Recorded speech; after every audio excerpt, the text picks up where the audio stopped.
say it's on like Facebook. Yeah. I guess if you paid attention, if you're a stalker, but basically just pay attention at that point. What had happened is she got a new Facebook friend or something in her life that she's now putting those pictures up to attract that said person. Oh, it was Snapchat stories too. Was another one.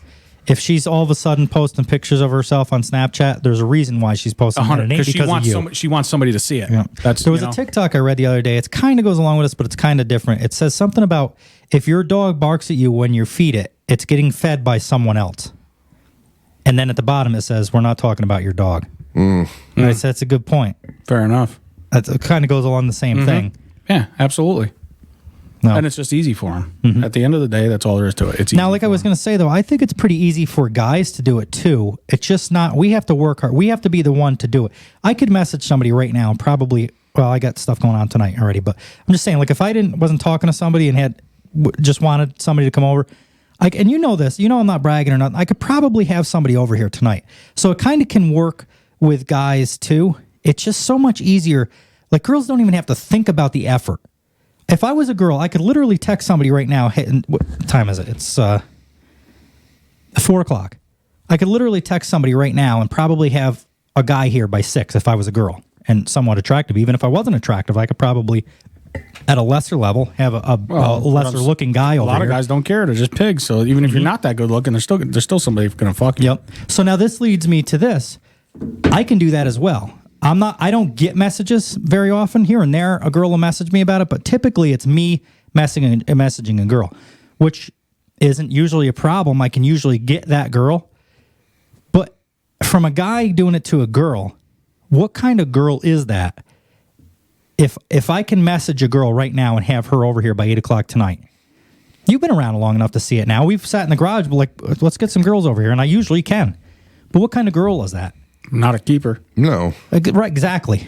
Which brings me to the whole full circle of this, of why I'm trying to get rid of this whole candy shop thing, because it just attracts nothing but those type of girls that are like this article's talking about. It's very easy for them to cheat.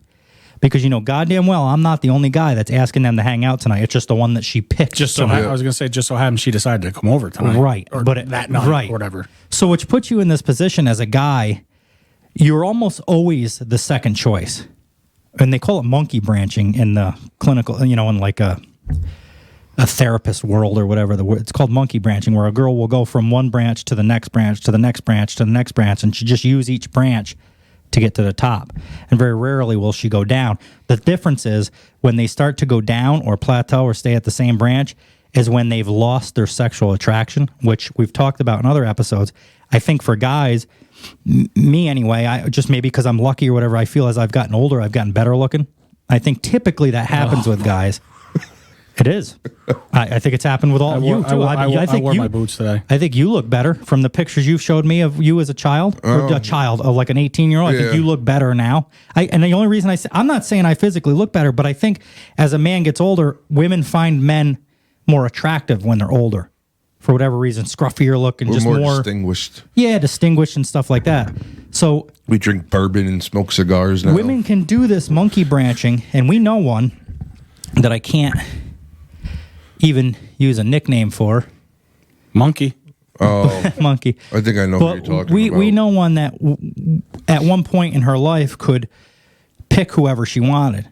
Well, now with choices that have been made in their life, things are different for her now. Now she can't, and the stress is on. Now, like, the roles have reversed, and they're looking... She's not so picky anymore. Can't be, right. So that monkey branching starting to settle. Right. So I think that's a lot of the problem with monkey branching for women is that you do this, and you fucking jump... Eventually, you get to the top of the tree, and you jump off, and now you're just fucking hoping that somebody catches you on the way down the fucking tree, and it just doesn't... That's why I've always said, I think men have the advantage in the long run, but girls have the short-term advantage. And that's my TED Talk for today.